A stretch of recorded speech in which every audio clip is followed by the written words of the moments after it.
nossa aula, primeiramente.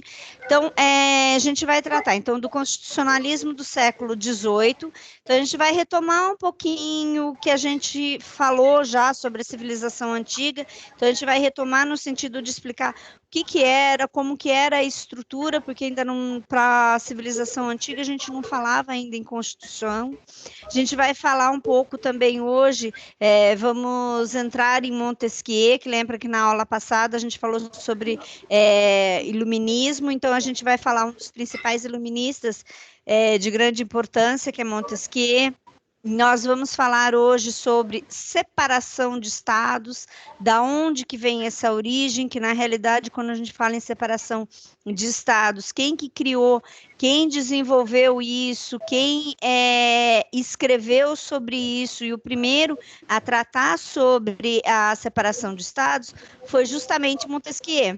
Então, por isso que a gente inicia a aula falando sobre ele, sobre as influências que ele teve, sobre sua principal obra, que é onde trata sobre a separação do Estado, que é o espírito das leis. A gente vai falar um pouco sobre forma de governo. Aí depois a gente entra em si na evolução histórica do constitucionalismo. Aí nisso a gente vai retomar um pouco o que a gente já viu sobre a civilização antiga. E até daí eu vou começar a falar dos diplomas principais que nós temos em relação a.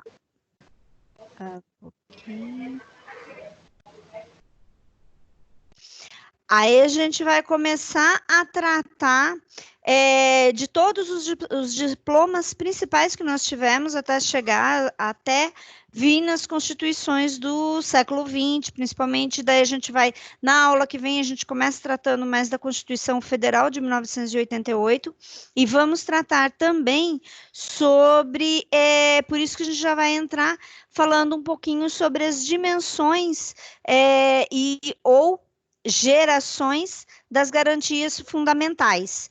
Então, lembrando que são direitos fundamentais, são aqueles previstos no artigo 5º da Constituição Federal, que a gente viu um pouquinho no ano passado, quando a gente estudou a Teoria Geral de Direito Constitucional. Então, a gente viu um pouco dos direitos fundamentais.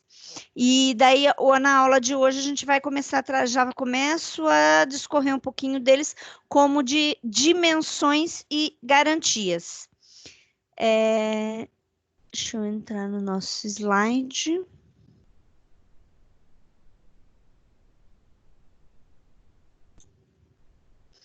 Gente, todo mundo consegue ver minha tela? Alguém dá um ok para mim, por favor? Sim. Beleza, então a gente vai tratar hoje do constitucionalismo do século XVIII até o século XXI. Então, primeiramente, quem que foi Charles Louis II, o Barão de Montesquieu? Vamos estudar um pouquinho primeiro, então, a biografia de quem foi ele, por que ele é tão importante. Então, ele é um francês, ele nasceu no dia 18 de janeiro de 1861, ele era filho de nobres, ele fez uns sólidos estudos humanísticos. Com 16 anos, ele ingressou no curso de Direito na Universidade de Bordeaux. Nessa época, ele frequentou os círculos da boemia literária de Paris. Com a morte do seu pai, ele herdou o título de Barão de Labré. Mais tarde, ele herdou de um tio uma propriedade rural, que era produtora de vinho, que ele manteve essa propriedade como produtora de vinho até o resto de sua vida, e herdou juntamente o título de Barão de Montesquieu. Então, seguindo a tradição da família, em 1714, ele se tornou um conselheiro do Tribunal Provençal de Bordeaux. Presidiu esse tribunal entre 1716 e 1726. Montesquieu percorreu numerosos países, ele era muito adepto a realizar viagens de estudos e permaneceu em Londres entre 1729 e 1731. Ele trazia uma forte influência do espírito crítico do iluminismo. Ou então ele compartilhava princípios de tolerância religiosa, de aspiração à liberdade, denunciava instituições desumanas como tortura e escravidão. Ele justamente então se afastava do racionalismo abstrato e do método dedutivo que eram utilizados por outros iluministas. Ele seguia ideais anteriormente desenvolvidos por Platão, por Aristóteles, por John Locke e por Rousseau. Suas principais obras é a Carta de Persas, de 1721, que se trata-se de uma encenação, um romance, onde ele reduz um material habitual do ensaio a umas substâncias de cartas. Então, essas cartas persas são uma série de cartas que eram trocadas por amigos. Então, ele corta essas cartas montando um compêndio e tornando uma inovação já em sua obra, por causa que ele já corta nesse sentido nas obras anteriores que existia. Na obra dele, na Cartas de Pérsala, ainda existe preâmbulos e também explicações. Sua segunda obra é de 1734, tem o tema Considerações sobre a causa da grandeza dos romanos e a sua decadência. Ele abordou, então, quais os fatores que permeavam a antiga civilização romana e demonstra que a queda do império foi tão grande como a sua riqueza. Então, um dos motivos apresentados por ele foi a centralização do poder, que acaba acarretando a ditadura e a tirania. Sua maior obra é O Espírito das Leis, que foi publicado em 1748, justamente por isso que nós vamos em seguida nos aprofundar mais sobre esta obra. Montesquieu, ele foi um dos 130 colaboradores da enciclopédia e obra monumental, que foi dividida em 17 volumes. Então, o que trata o Espírito das Leis? O Espírito das Leis, primeiramente, ele é um tratado político. Não, filho. Vai embora, vai, tchau. Ele é um tratado político de 1748, então foi sua obra mais importante. Nesta obra, ele defende justamente um sistema de governo constitucional, onde existisse a separação dos poderes, a preservação das liberdades civis, a manutenção das leis e o fim da escravidão. Não, filho, eu tô dando aula, dá para você... Não, tá ligado, tá. Tchau. Não tem...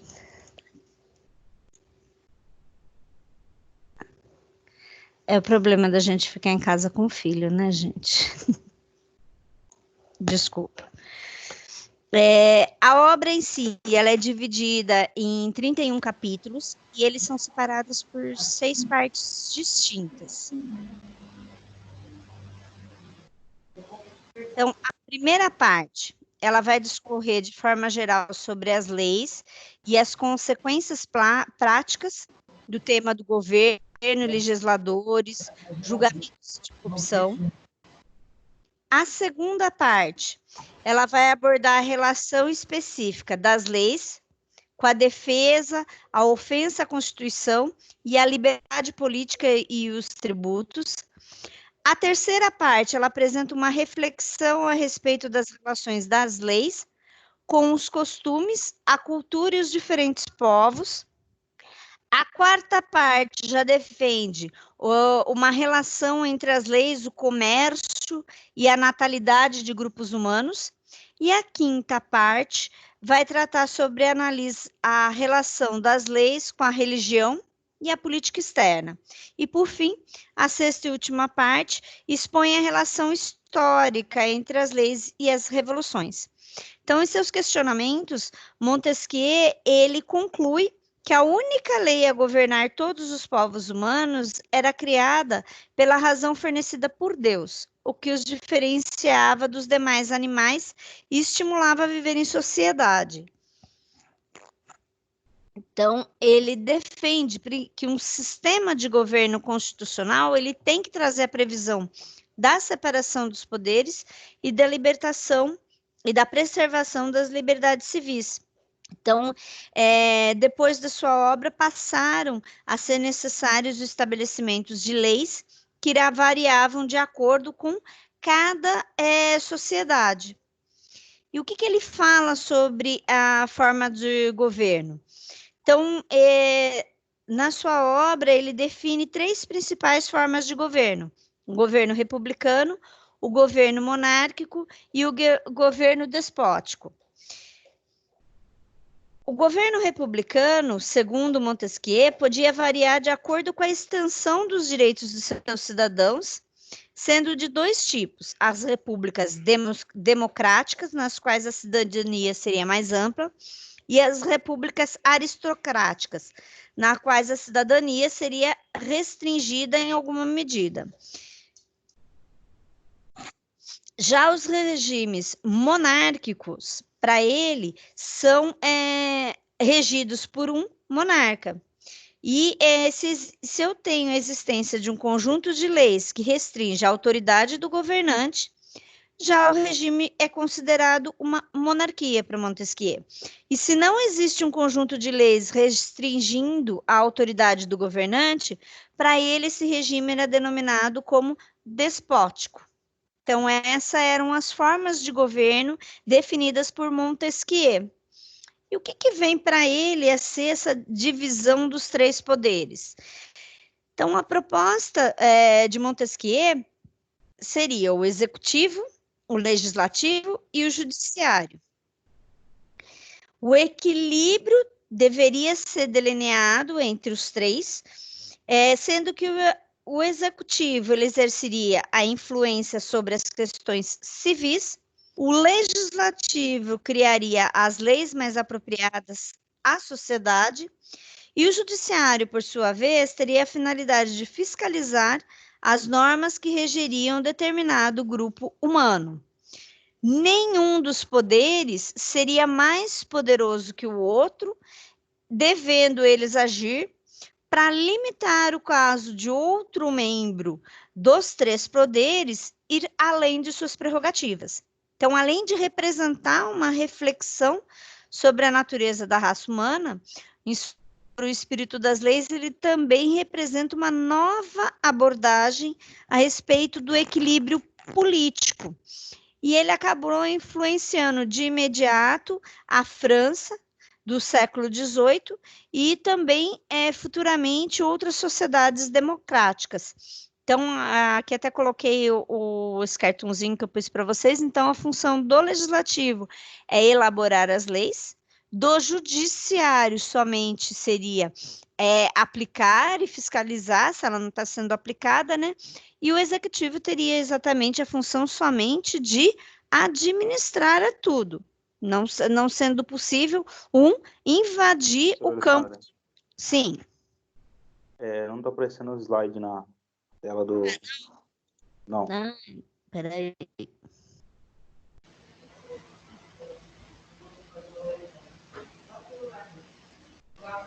Agora está aparecendo? Sim, agora tá. Ah, tá. Então, deixa eu voltar então. Então, aqui no slide a gente tem o seguinte, justamente esse cartão que eu coloquei. Então, o legislativo, ele tinha justamente a função de somente elaborar as leis. O judiciário somente de aplicar as leis. E o executivo de administrá-la. Por isso que volta e meia, principalmente nos dias de hoje, nós verificamos muito discussões ferrenhas junto a decisões do STF, por exemplo. Volta e meia, vocês vão ver críticas para o STF, que a função dele seria somente, de acordo com Montesquieu, de aplicar as leis, e muitas vezes o STF ele acaba extrapolando e muitas vezes ele, não que ele vai criar uma lei, mas para resolver o problema, ele acaba, de certa forma, elaborando, entre aspas, uma lei, como ele fez no mandado de injunção. Lembra que a gente já trabalhou sobre isso? Por exemplo, em relação ao primeiro caso que a gente teve, primeira análise de um mandado de injunção que nós tivemos, que foi em relação à greve dos servidores públicos. Quem é um defensor ferrenho da divisão de três poderes feita por Montesquieu, achou essa decisão do STF uma tremenda afronta à sua posição.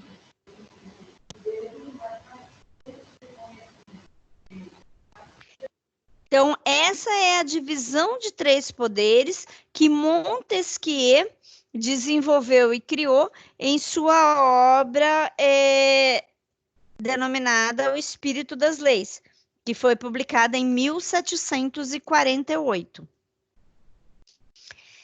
Montesquieu também defendia um modelo de liberdade política, onde nesse modelo ele teria como principais elementos, então, a separação dos poderes, que mesmo em uma república, ele entende que se não há separação de poderes, a liberdade não pode ser uma... Porque a separação de poderes para ele permite que um poder restrinja tentativas de outros poderes de infringir a liberdade dos indivíduos. E o segundo elemento do modelo de liberdade política defendido por Montesquieu é que um conjunto apropriado de leis civis e criminais são necessários para garantir a segurança pessoal. Então, essa liberdade, a liberdade de pensamento, liberdade de expressão, liberdade de associação, então, além da eliminação da escravidão, seriam os elementos fundamentais desse conjunto defendido por Montesquieu. Então, ele incluía também na defesa deste modelo de liberdade que a necessidade de uma influência na formação do espírito de um povo. Então, esse espírito tornaria a sociedade mais propensa a um modelo de governo do que outras. Então, esse era o posicionamento que Montesquieu tinha. Então, essa era a separação desenvolvida por ele e que, mesmo no governo, no nosso sistema brasileiro, no nosso sistema político, vingou esse sistema, essa separação de poderes por muito tempo. Agora a gente vai tratar um pouquinho sobre a evolução histórica do constitucionalismo. Então, o modelo de liberdade, o constitucionalismo, então, a gente divide ele em constitucionalismo antigo, constitucionalismo moderno e o neoconstitucionalismo, que a gente vai falar no final da aula de hoje. Então, quando a gente trata do constitucionalismo antigo, eu estou me referindo ao do século V até o século XVIII. E o constitucionalismo moderno, ele abrange o período final do século XVIII, com as revoluções liberais americanas e francesa, e o fim da Segunda Guerra Mundial em 1945. Então, pós 1945 é que nós vamos tratar do neoconstitucionalismo. Então, o que vem a ser o constitucionalismo antigo?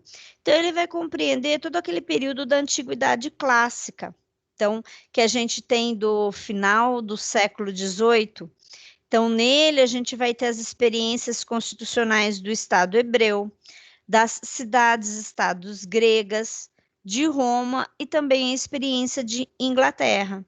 Então, o constitucionalismo hebreu, a gente tem que ele determinava, ele era baseado na Bíblia, então, nos dogmas religiosos, e eles eram baseados, então, numa teologia, numa teosofia, em que a legislação ela era enviada por meio de Deus. Já o constitucionalismo grego, ele tem uma participação popular da condução do processo político. Lembra-se que os gregos eles são considerados o berço da democracia. Então, pelas suas regras, suas legislações, limitava-se o poder do governante. Nas cidades-estados gregas, os cidadãos eles atuavam no processo político, eles atuavam na eleição dos governantes, diretamente. Lembra que a gente tem as assembleias que eram realizadas para tomar essas decisões políticas. Aí depois nós vimos já o constitucionalismo romano. Então, em Roma, a gente tem a instauração do governo republicano. Então, o poder do governante ele era limitado por um complexo sistema de freios e contrapesos que já existiam naquela época. Eles existiam diferentes órgãos políticos. Então, eu tenho uma divisão de poderes que era feito em Roma. Então, aí eu tenho o início em que pesa esses poderes, essa divisão e essa estrutura que existia em Roma, não receber na época o nome de Constituição, mas é considerado o início, o berço da criação do constitucionalismo que nós temos nos dias de hoje. E o constitucionalismo inglês, ele determinava que o poder do governante, ele encontrava limites em documentos escritos. Esses documentos eles não podiam ser confundidos com as constituições escritas. Então, na Inglaterra, vigorava a supremacia do parlamento e não da Constituição. Então, o parlamento era considerado absoluto, não se vinculando às disposições constitucionais. Então, não existia, portanto, um controle de constitucionalidade dos atos parlamentares. Então, não havia nesse período que a gente está tratando do constitucionalismo antigo da Inglaterra, a imposição de que os estados adotassem constituições escritas. Então, essa característica, ela surge justamente, uma divisão que nós temos do constitucionalismo moderno. Então, no constitucionalismo antigo, você tinha uma grande parte das constituições, elas eram constitucionárias. O que era? Então, eles eram costumes que eles eram passados de pais para filhos. E eu não tinha esses costumes, eles não eram escritos. Então, eu passo a ter uma das primeiras constituições escritas que nós vamos ter é a Magna Carta de 1215. Por isso que ela é um marco extremamente importante e é o que a gente depois, lá mais para o final da aula, a gente vai tratar como um dos diplomas que representam a primeira geração de direitos. Então, aqui, gente, eu achei um print do que seria a Magna Carta de 1215. Então, o que acontecia na época? A Inglaterra, ela estava passando por várias revoluções. Lembra que ela tinha um parlamento monárquico, onde esse parlamento ele editava as leis como ele queria, ele criava as leis como ele queria. Então, o poder do rei, ao contrário do que existiam nas outras nações, que eu tentava limitar o poder do monarca, que eu tratava da divisão desses poderes, o poder do monarca ele era ilimitado. Então, dava vazão à necessidade que eles tinham de um controle político do país. Então, os reinos da Inglaterra e da França, eles se envolvem em grandes batalhas, em grandes guerras, justamente envolvendo a posse de território. Então, um dos momentos cruciais dessas guerras foi chamado a Batalha de Bouvines, que ocorreu em 1214, quando quem liderava essa batalha pela Inglaterra era o rei João Sem Terra. Então, a vitória dessa batalha se deu para os franceses e João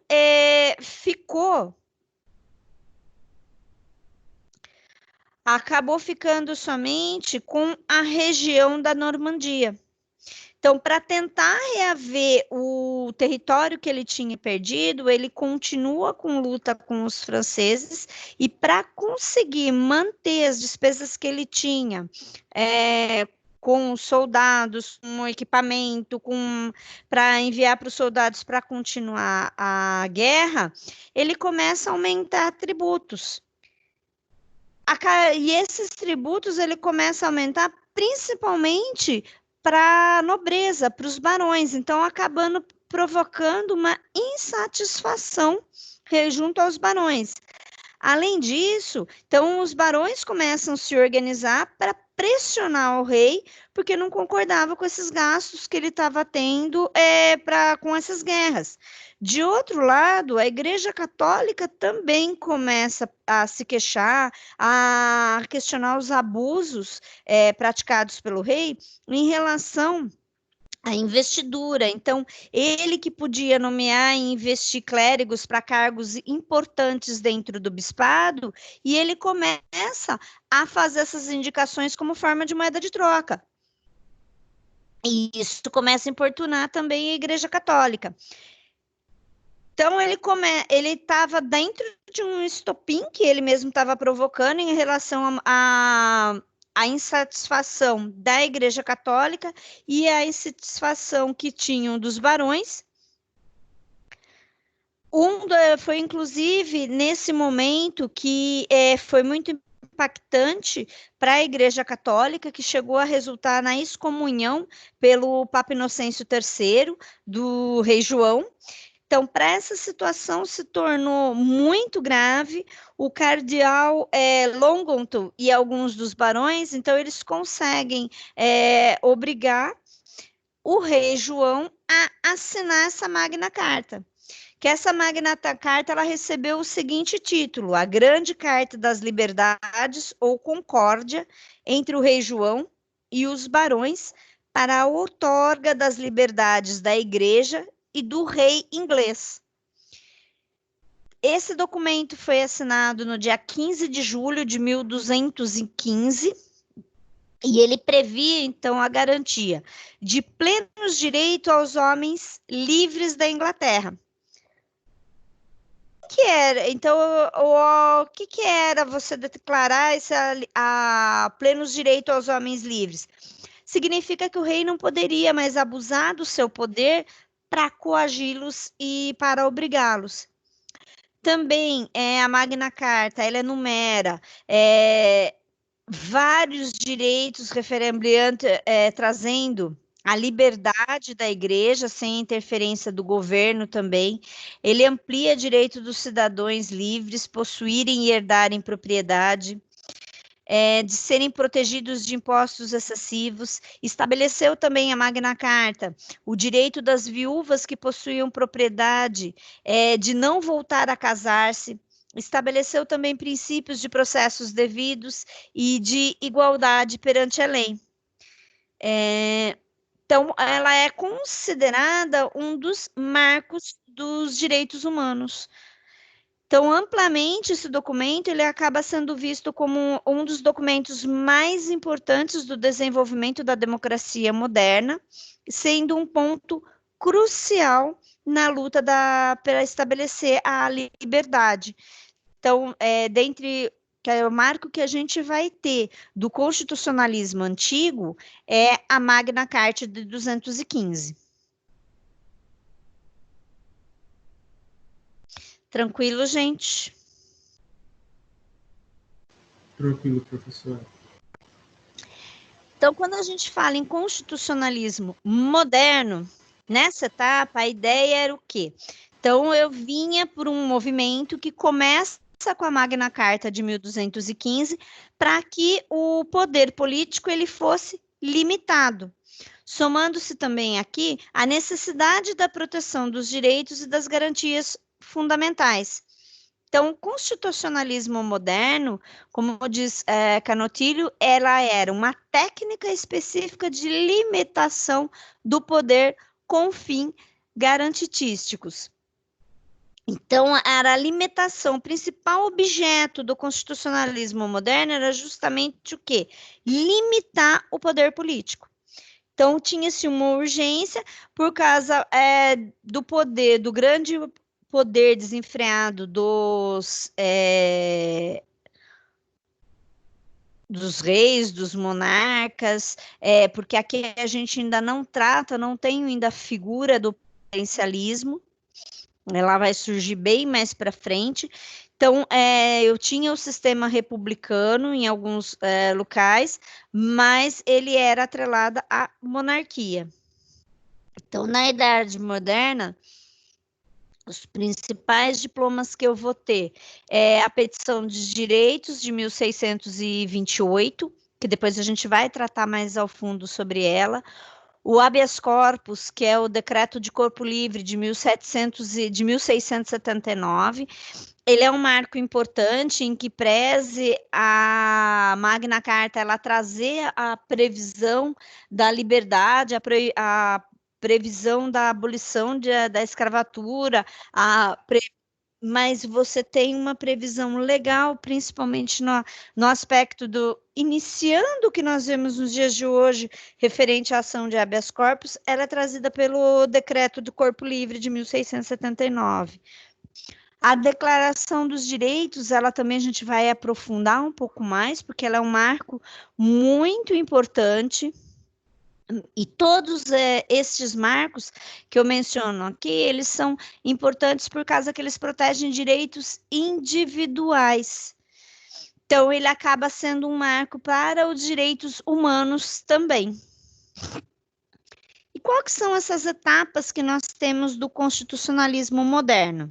Então, o constitucionalismo moderno ele pode ser dividido em duas etapas, que é o constitucionalismo liberal clássico, que o marco principal é a Constituição norte-americana e a Constituição francesa, e o constitucionalismo social, que o marco principal é a Constituição mexicana de 1917 e a Constituição alemã de Weimar de 1919. Então, quando a gente fala em constitucionalismo liberal, ele vai do século XVII até o término da Primeira Guerra Mundial. Então, nessa etapa, a gente tem a experiência constitucional mais relevante sendo a norte-americana, onde ela traz a limitação do poder. Ela é uma constituição escrita, uma das primeiras constituições escritas. Ela é datada de 1787. Ela é caracterizada por ela ser concisa, ou então também o que a gente chama em sintética. Lembra que no ano passado eu expliquei para vocês sobre a classificação da Constituição. Então, a classificação da Constituição, quando a gente fala numa Constituição sintética e concisa, quer dizer que ela simplesmente vai tratar somente de conteúdo de âmbito constitucional, ela não trata de outros aspectos, como ocorre com a nossa Constituição Federal. Então, ao lado dessa Constituição, ela traz as ideias de supremacia constitucional, de controle de constitucionalidade, do fortalecimento do poder judiciário. Também a Constituição norte-americana, ela começa a tratar sobre um controle de constitucionalidade feito das leis que fossem editadas posteriormente a ela, visando garantir com isso a supremacia que nós temos da Constituição, que isso também acontece para nós. Então, a supremacia da Constituição Federal, ela é oriunda do constitucionalismo liberal, que tem como berço a Constituição norte-americana. Então, ela também, a Constituição norte-americana, ela também consagrava a forma da federação do Estado, está presente na sua Constituição, a criação do sistema presidencialista. Então, quem cria o sistema presidencialista é a Constituição norte-americana. Antes dele, nós só tínhamos o sistema monárquico. Além do sistema monárquico, nós tínhamos o sistema da ditadura, eram somente as duas formas que nós tínhamos, os dois sistemas de governo. Então, a gente só vai começar a falar de sistema de governo após a Constituição norte-americana. já começamos também com a Constituição norte-americana a falar sobre regime político democrático. E também ela trata sobre a rígida separação do equilíbrio entre os poderes, criando o sistema check and balances. Então, já quando a gente vai para o constitucionalismo francês, ele também trata de uma limitação do poder do soberano, também é uma constituição escrita. Trata-se da segunda Constituição escrita que nós temos. A primeira, lembra que é a Constituição norte-americana, que a gente já acabou de falar sobre ela, que é de 1787. A Constituição francesa, ela é de 1791. Ela já é considerada uma constituição analítica, assim como a nossa Constituição, porque além dela tratar da supremacia da Constituição, ele também destacava heranças a separação dos poderes, a distinção entre os poderes, a ideia de soberania nacional, mas ele também acabava abrangendo os direitos envolvendo seus cidadãos, por isso considerada a Constituição analítica.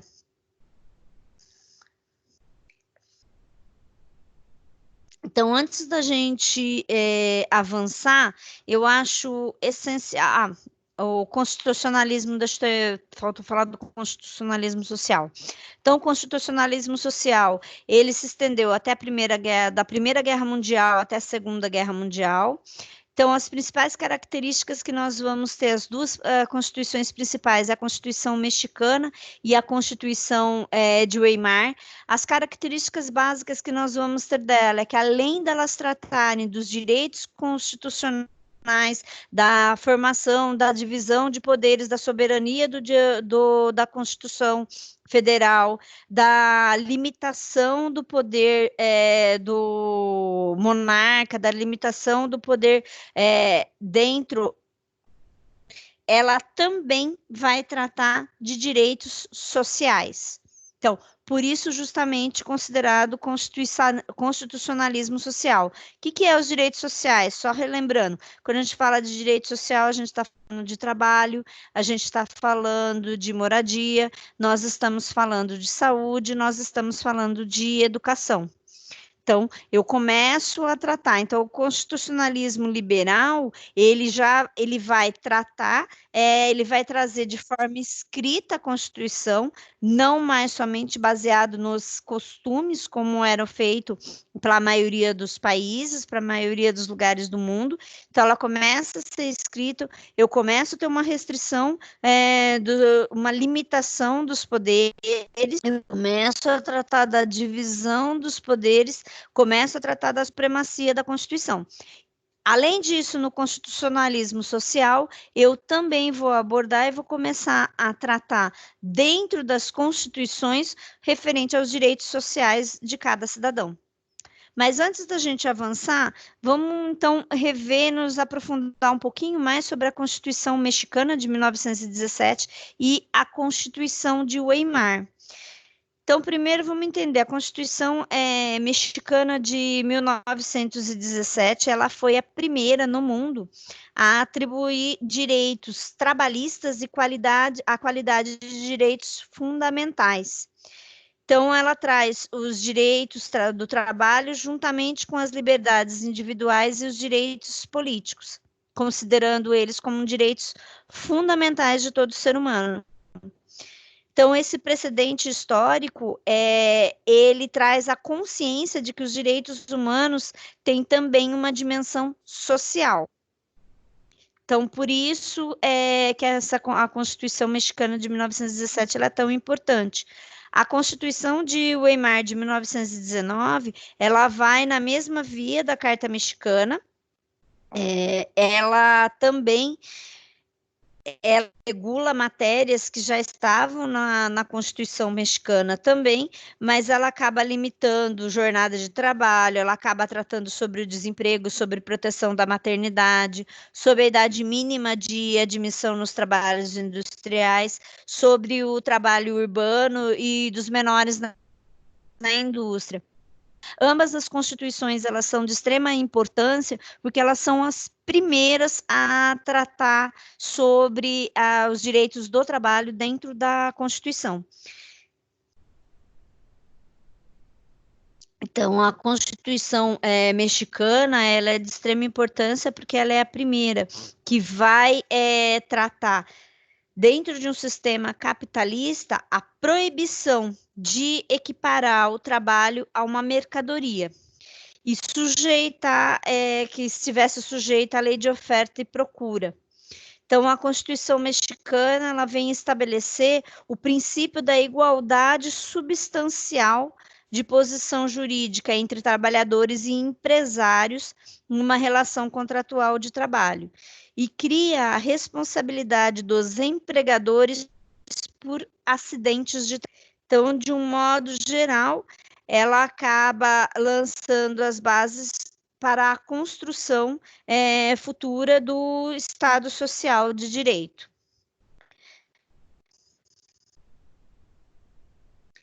Ela também é um avanço em relação à sociedade, à propriedade privada, em relação às terras e águas compreendidas dentro dos limites do território nacional. Ela também vem a estabelecer distinção entre propriedade originária, que pertence à nação, e propriedade derivada, que pode ser atribuída, então, aos particulares.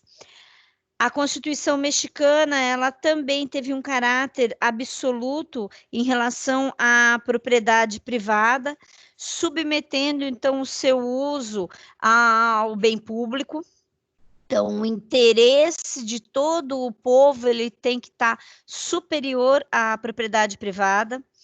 Então, ela cria o fundamento jurídico que ela transforma a sociopolítica, e também ela tem uma base muito forte e ela começa a tratar pela primeira vez dentro da Constituição sobre a reforma agrária, que deveria ser realizada no continente latino-americano.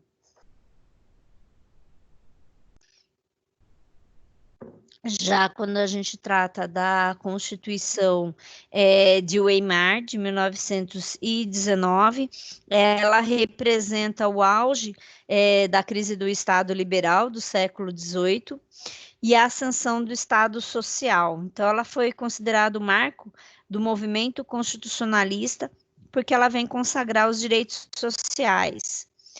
Então, esses direitos, lembra, relativos às relações de produção e de trabalho, à educação, à cultura, à previdência, e ela reorganiza o Estado em função da sociedade, e não apenas do indivíduo.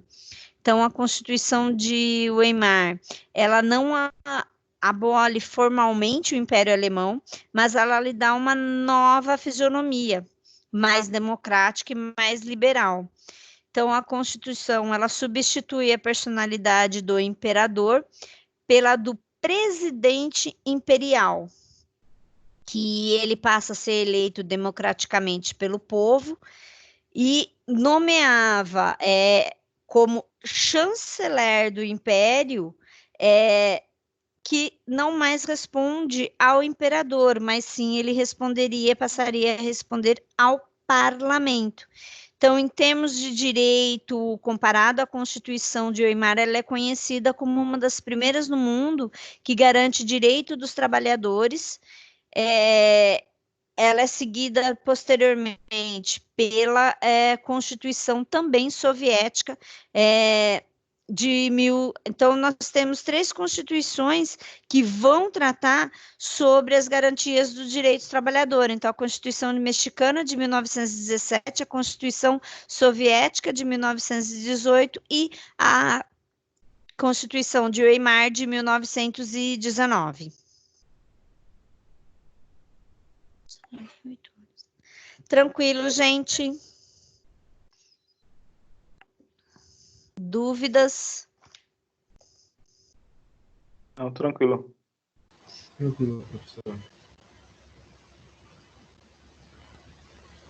Outro marco que nós vamos ter importante, aí aqui a gente já no ano de 1618, é a petição de direito, que ela é considerada como o marco registrado no desenvolvimento também de direitos humanos.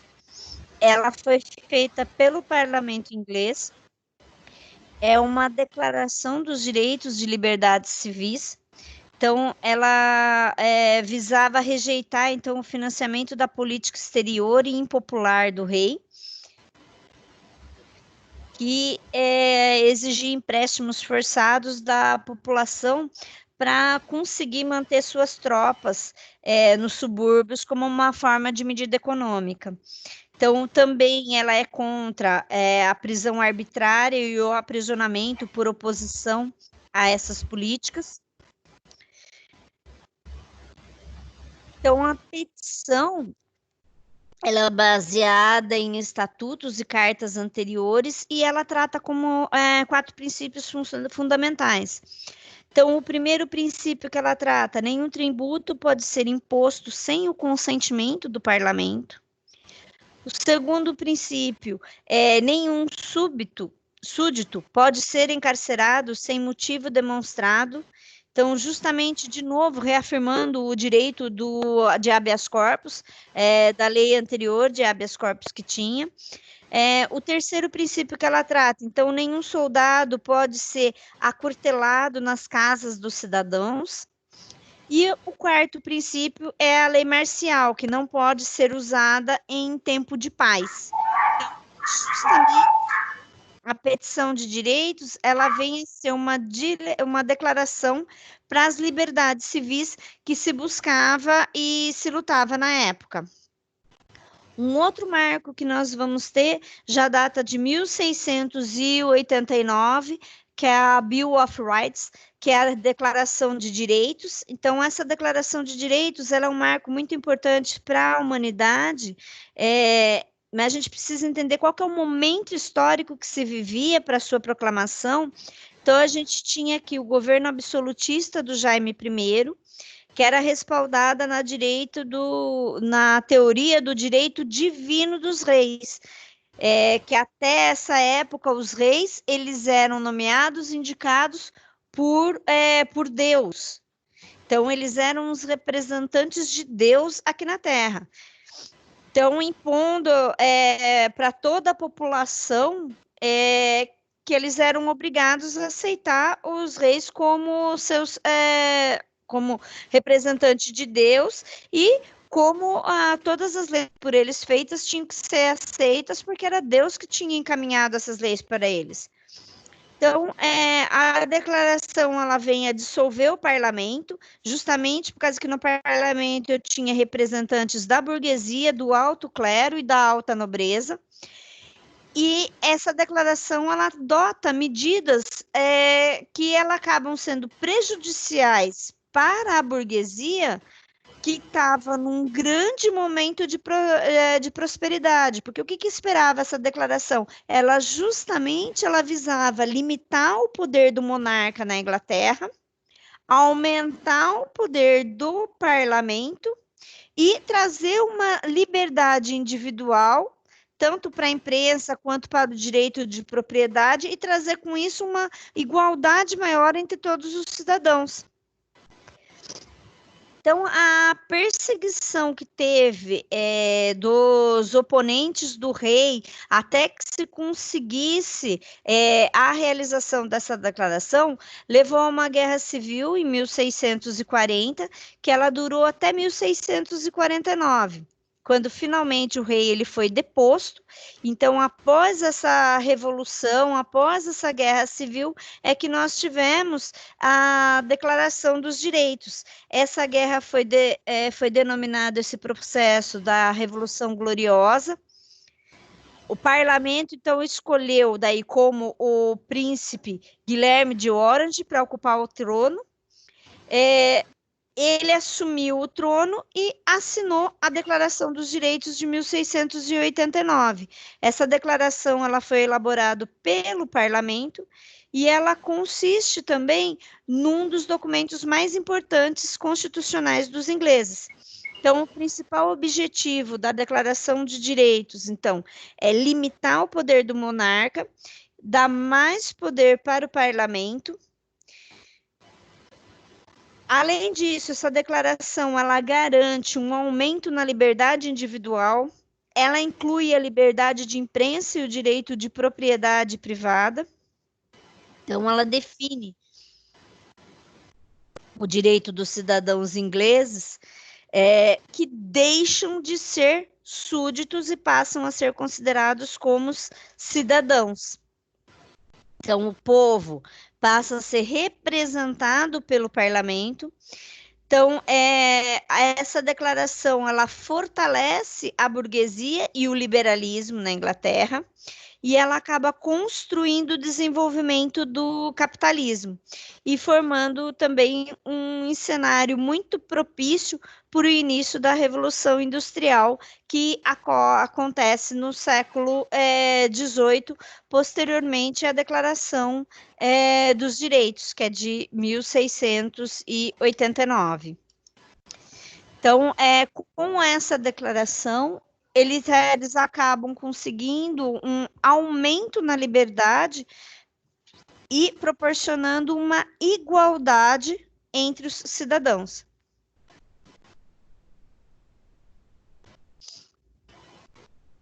Quando a gente trata da Constituição Americana de 1787, ela já é um resultado do processo da emancipação das 13 colônias. Então, a Constituição dos Estados Unidos, ela foi discutida logo em seguida, após a vitória que ocorreu entre os Estados Unidos contra os seus colonizadores ingleses. Então, nessa ocasião, tem a formação de duas facções, que são os federalistas e os republicanos. Então, os federalistas, eles pregavam a necessidade do fortalecimento do poder central, o intuito de preservar a união política dos estados. Já os republicanos, eles acreditavam que a autonomia dos estados não poderia ser submetida ao governo central. Interessava em buscar o equilíbrio entre as duas tendências, surge a Carta Constitucional, que ela acaba sendo formada por uma série restrita de artigos. Então, ela foi criada em 1787 e ela acaba abrindo caminho para os estados norte-americanos terem autonomia para elaborar uma série de leis que surgem posteriormente a esse tratado de assuntos de naturezas mais específicas. Essa Constituição dos Estados Unidos, ela continua em vigor, ela sofreu somente algumas alterações nos últimos séculos. A maioria de suas alterações, de suas emendas, tratavam de assuntos ligados à questão de liberdade de expressão, de liberdade religiosa, sendo influenciado esse documento da Constituição norte-americana, ele é influenciado pelo iluminismo e ele tem uma feição política em relação às revoluções liberais que aconteceram anteriormente.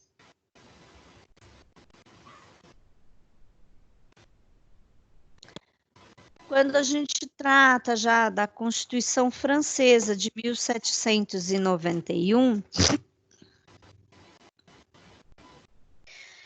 então, essa Constituição, ela é pós a Revolução Francesa, então lembra que a gente tratou na aula passada, na semana passada, sobre a Revolução Francesa. Então, a Revolução Francesa foi a derrubada do trono pela burguesia, que ela também não aguentava o aumento de impostos e de encargos que tinham sobre ela. Então, após a Revolução Francesa, a queda da Bastilha ocorre em 1789, que é um marco da Revolução Francesa, justamente na época em que nós vamos ter a Declaração dos Direitos do Homem. Então, a Declaração dos Direitos do Homem, ela é uma resposta, uma consequência da queda da Bastilha. Então, a mobilização de toda a França em torno dessas mudanças, com a convocação dos Estados Gerais, então abre as portas para o início das novas reformas políticas. Então, a resistência da monarquia no processo da queda da Bastilha, ela acaba tendo a sua derrocata. Então, o amplo apoio que eu tenho popular deu as condições suficientes para que tivesse uma nova Constituição.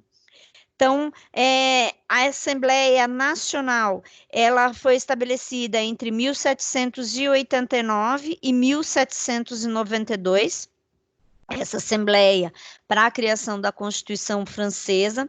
Ela aboliu o voto por estamento e deu condições para que novas práticas fossem fixadas no contexto político francês. Então, ela teve uma imensa participação da burguesia e dos camponeses. A revolução, ela ganha força nas ruas, nos campos, nas instituições. Então, as leis que garantiam os privilégios dos nobres, elas foram todas abolidas, trazendo com isso uma maior igualdade de direito aos franceses. Em 26 de agosto de 1789, então, nós temos a Declaração dos Direitos do Homem e do Cidadão. Essa declaração deu fim, então, a qualquer dispositivo legal que diferenciasse as classes sociais francesas. Então, inspirada nessa declaração da independência dos Estados Unidos, surgiu o documento francês, que primava justamente pela liberdade, da igualdade e da fraternidade. Então, a declaração assegurava o direito de propriedade e preservava as posses dos nobres da província. Em 1791, foi promulgada a nova Constituição, que passou a vigorar na França.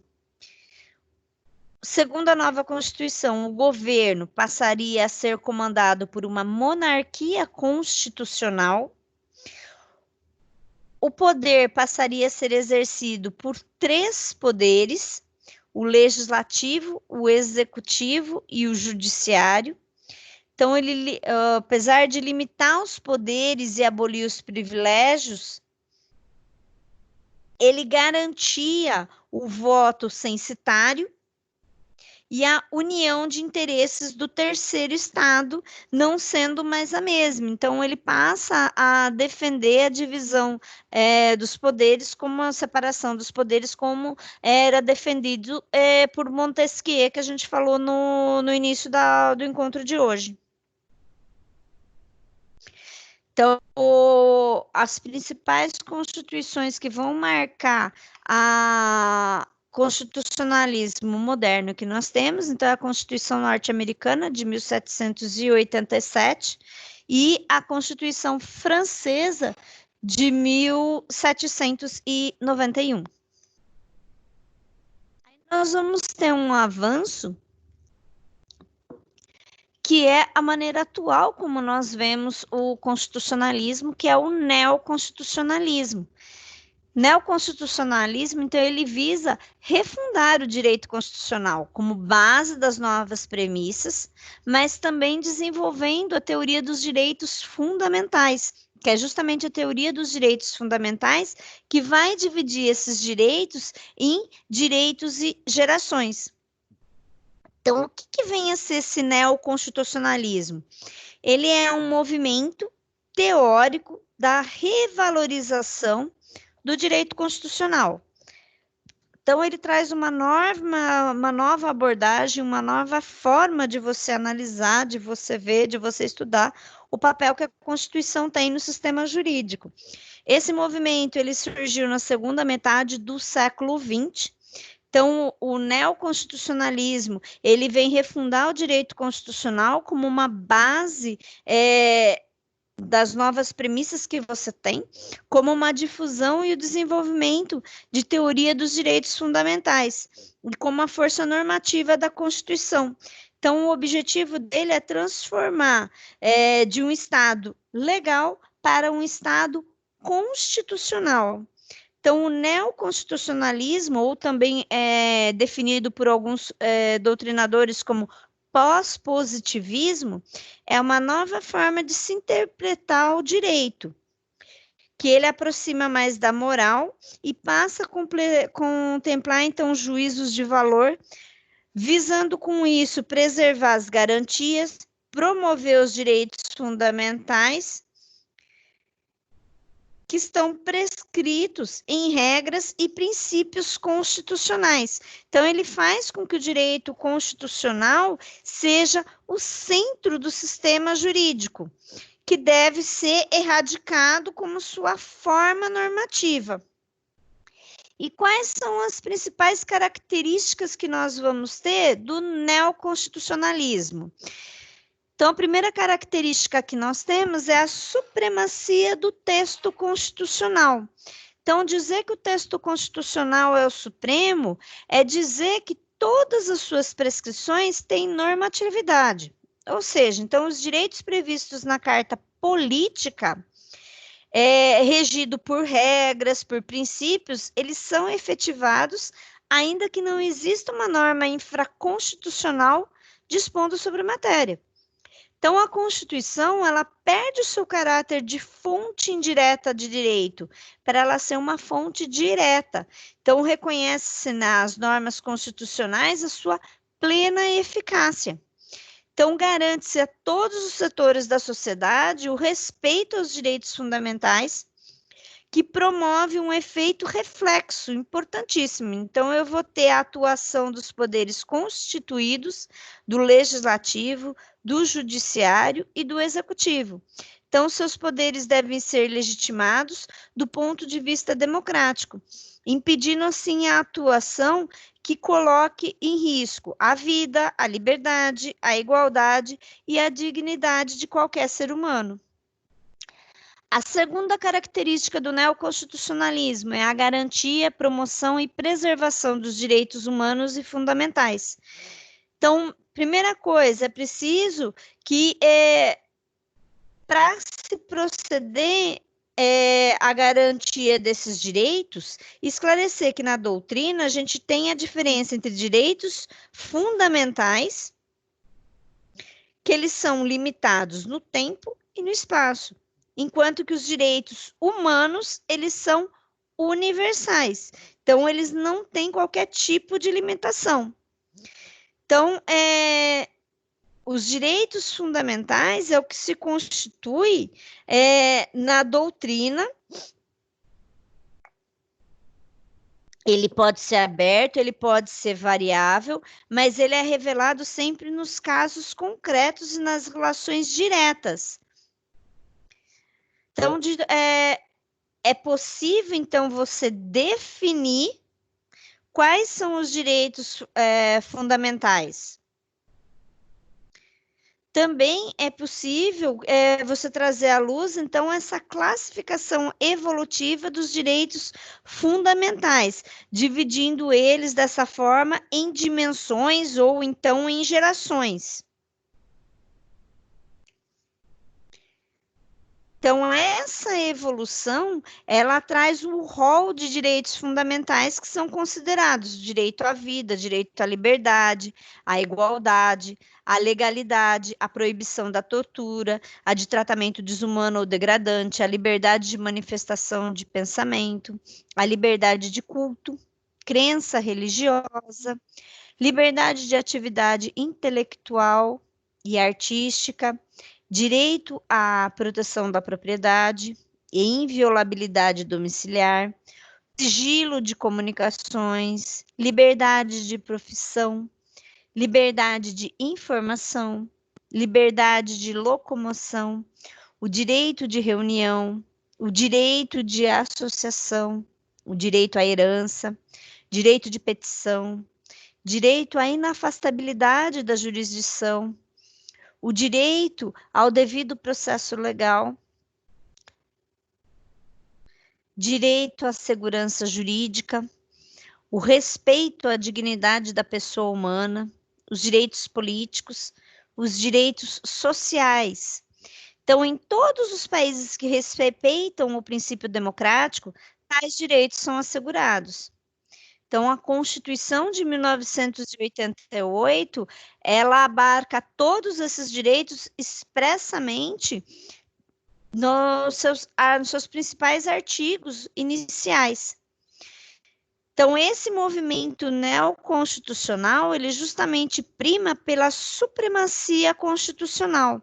Então, tais direitos, eles devem ser preservados, efetivados e promovidos.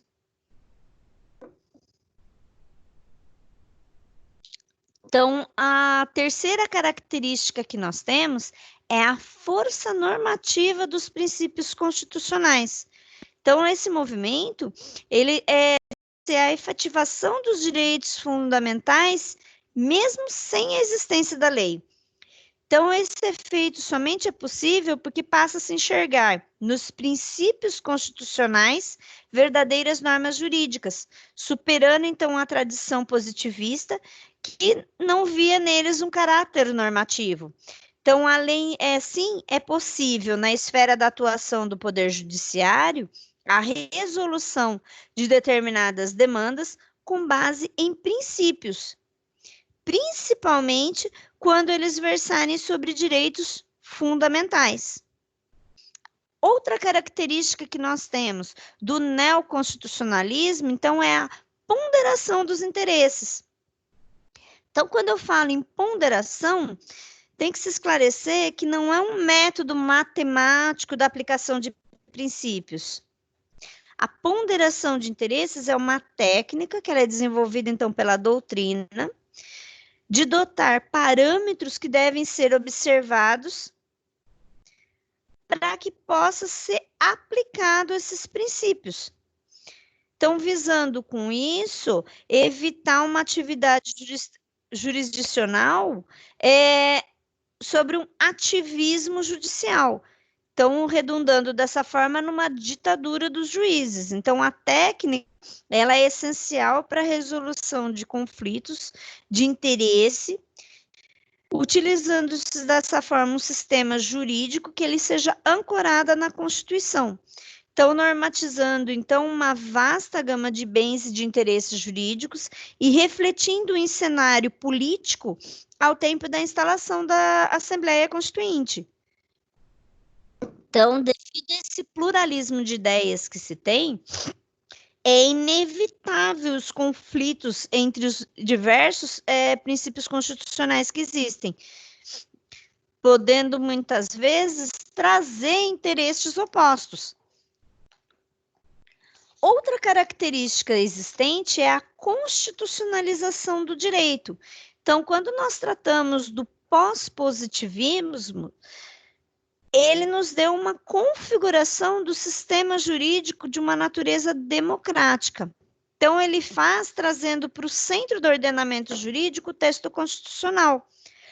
Então, ele deixa de ser um conteúdo como uma norma organizadora do Estado e uma mera fonte de preceitos e de conteúdo programático. Então, essa nova visão, ela permite o desenvolvimento do efeito da Constituição. Então, em razão, as normas infraconstitucionais, elas devem ser sempre interpretadas à luz das disposições constitucionais. Então, isso acaba constituindo que toda ordem jurídica deve ser lida à luz da Constituição e ser passado pelo seu crivo. Então, tal efeito, ele vai representar, então, a ampliação dos espaços da constitucionalização. Então, dessa maneira, eu tenho que interpretar o Código Civil, por exemplo, sobre a ótica de preceitos como dignidade da pessoa humana, como função social da propriedade, a função social dos contratos. Então, o mesmo eu vou aplicar a todos os ramos do direito. Então, justamente por causa dessa constitucionalização do direito, que é possível eu aplicar a função social da propriedade como justificativa para eu poder ter aquele aumento progressivo do IPTU de um imóvel que ele está totalmente desocupado, de um terreno vazio, numa área urbana com uma grande demanda e necessidade de expansão. Então, com fundamento nisso, por causa da constitucionalização do direito, é que eu posso buscar a função social, que é um princípio, para justificar e fundamentar esse aumento progressivo do IPTU. A outra característica, a última característica que nós vamos ter do neoconstitucionalismo é a ampliação da jurisdição constitucional. Então, passa a se entender a jurisdição constitucional como a aplicação do texto constitucional em qualquer questão que demanda um provimento judicial. Esta forma de dizer o direito atualmente aqui no Brasil, ela está em franco crescimento e tem vários ocorrendo constantemente. Então, o principal contribuinte dessa ampliação, hoje em dia, é o próprio Supremo Tribunal Federal. Então, outra influência que nós temos da própria Constituição Federal é a prescrição que nós temos de inúmeros direitos, então permitindo que o particular busque o Poder Judiciário para fazer valer tais direitos. Então, ainda que não exista uma norma infraconstitucional que esteja determinando, que esteja dispondo sobre esses direitos, existindo a previsão constitucional, é possível eu buscar o judiciário em busca da validade desse meu direito. Então, essa busca, ela vem concretizar os direitos e aumentar, ao longo dos próximos anos, principalmente, uma crescente melhoria nas condições da educação, de informação do próprio povo brasileiro. Então, cabe aqui uma importante advertência que não pode se confundir, então, a ampliação da jurisdição constitucional com a judicialização da política. Então, esse tema, ele merece também a gente dá um respaldo para ele. Então, quando a gente fala sobre judicialização política, eu estou me referindo, então, a um fenômeno, que é a implementação do poder judiciário de políticas sociais. Então, isso que seria uma competência do poder legislativo. Então, o poder judiciário é dado concretizar direitos já previstos, mas ainda não regulamentados. Então, ele não pode inovar no ordenamento jurídico. Então, nesse ponto, é preciso ter isso em mente, que não se pode criar a inconstitucionalidade. Então, o Supremo Tribunal Federal, ele não pode criar uma nova legislação, mas o que ele pode fazer é justamente inovar no ordenamento no sentido de concretizar esses direitos. Então, justamente no início da aula, que eu mencionei, o que eu tratei sobre aquele mandado de injunção que ele veio reconhecer a ausência da legislação regulamentando o direito de greve do funcionalismo público, ele nada mais fez do que foi inovar dentro do ordenamento jurídico diante da ausência dessa regulamentação. Então, ele vem concretizar o direito dos funcionários públicos em poder ser amparado pela legislação em relação ao seu direito do exercício de greve, utilizando-se, para tanto, de uma legislação já existente dentro do ordenamento jurídico. Então, ele não cria uma nova lei. Então, não há o que a gente falar do poder judiciário assumindo a função do poder legislativo. Mas sim é a judicialização, que é o fenômeno da implementação do poder judiciário de aplicar políticas sociais. Então, essa que é uma das características que nós vamos ter. Então, quando quando a gente fala em neoconstitucionalismo, nós temos que entrar nas gerações e dimensões dos direitos fundamentais. Então, o que que são? Elas são divididas em 4 dimensões. Atualmente já se fala numa 5ª e 6ª dimensão ou geração de direito. Então, o que que seriam os direitos de primeira geração? Então, os direitos de primeira geração referem-se às liberdades clássicas. Então, eles enfatizam os princípios da liberdade, configurando aqui os direitos civis e políticos. Então, eles exigem do ente estatal uma abstenção e não uma prestação, possuindo, assim, então, um caráter negativo. Então, ele tem como titular o indivíduo. Então, quando a gente fala de direito de primeira geração, nós podemos elencar como direito à vida, direito à liberdade, direito à propriedade, a liberdade de expressão, liberdade de religião, participação política.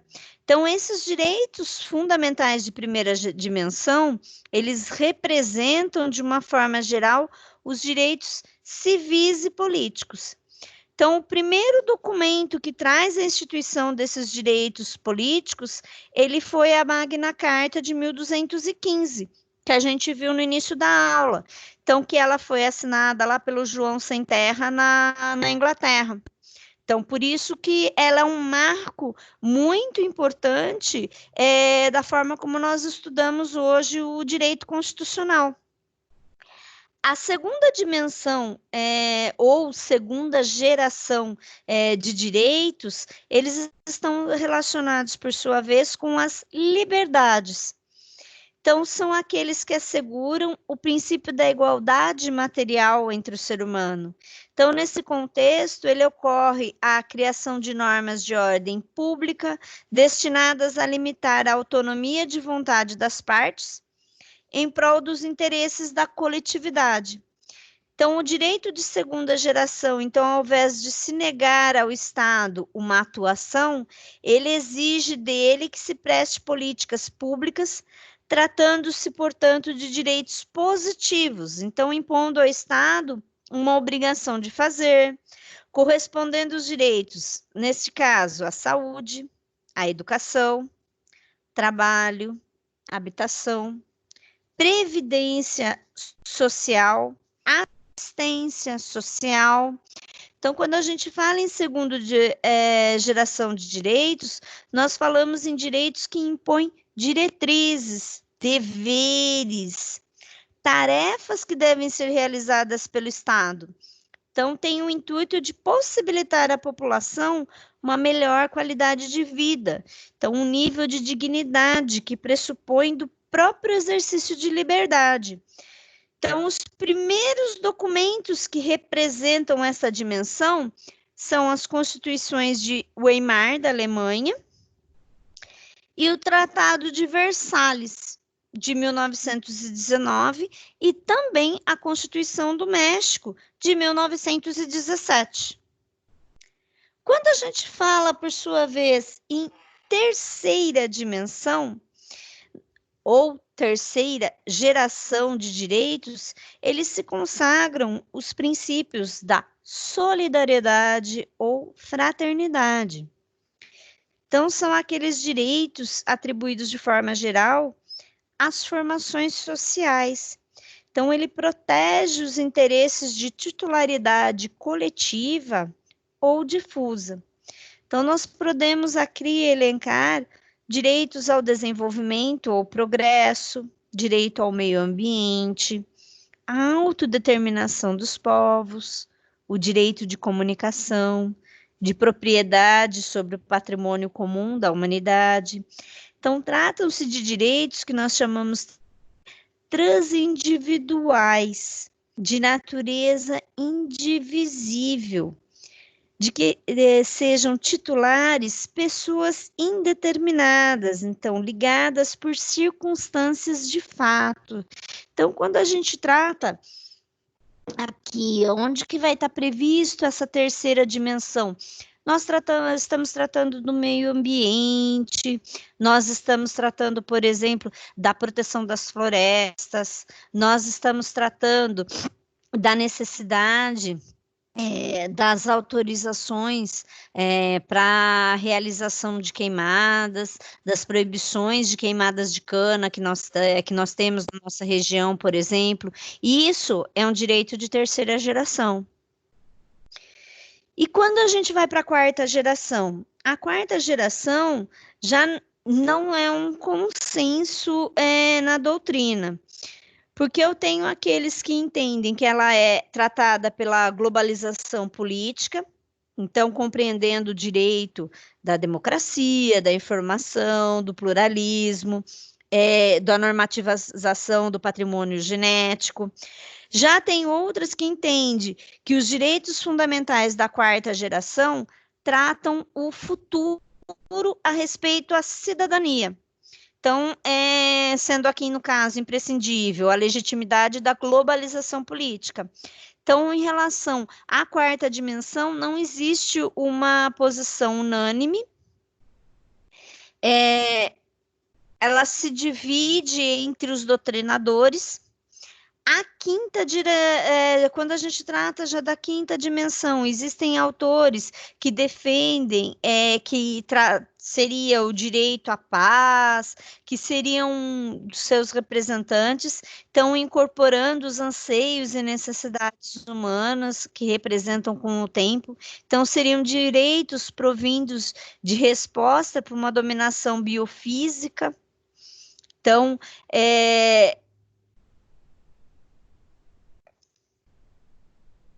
seria uma necessidade numa sociedade globalizada de prevalecer, então, dentro da lógica neoliberal.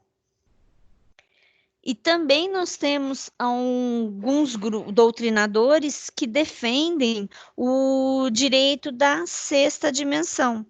Então, a sexta dimensão seria o acesso à água potável. Então, o direito de sexta dimensão significaria, então, um acréscimo ao acervo dos direitos fundamentais, né? Porque a gente não tem nenhuma previsão lá no artigo 5º referente a isso. Então, desculpe. Então, esse direito fundamental é a existência humana e as outras formas de vida. Então, ele teria um tratamento prioritário nas instituições sociais estatais, bem como por parte de cada pessoa humana. Então, ele compreenderia como um direito fundamental uma nova dimensão, acesso à água potável e a necessidade de mudanças de atitudes do Estado e da sociedade. Então, nessa caso, o Estado, ele ficaria comprometido em elaborar leis que priorizassem a proteção e a promoção, então, do direito fundamental. Então, exigindo-se que a sua atuação estivesse, né, vinculada à juridicidade. Então, o Estado, ele como um administrador, ele teria que estabelecer políticas públicas que levassem em consideração que ele está diante de um direito fundamental. Então, o Estado, ele como um prestador de serviço jurisdicional, ele teria que apreciar os conflitos sociais e, levando a apreciação, ele coincidir, então, de modo a concretizar isso como um direito fundamental. Então, em relação a esse sexta dimensão, a gente tem como defensor o Zumar Fachin e o Deise Marcelino da Silva, que são dois doutrinadores que acabam defendendo, então, essa posição referente à sexta dimensão, que seria a geração essas seriam, então, as gerações ou dimensões dos estados ou dos direitos fundamentais.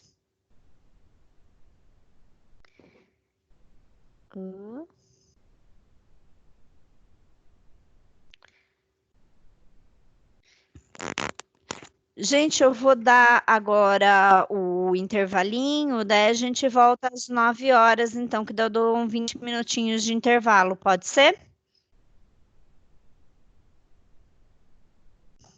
Perfeito, pode ser. Perfeito, beleza, então. Então, a gente volta às 9 horas, tá bom, gente? Até!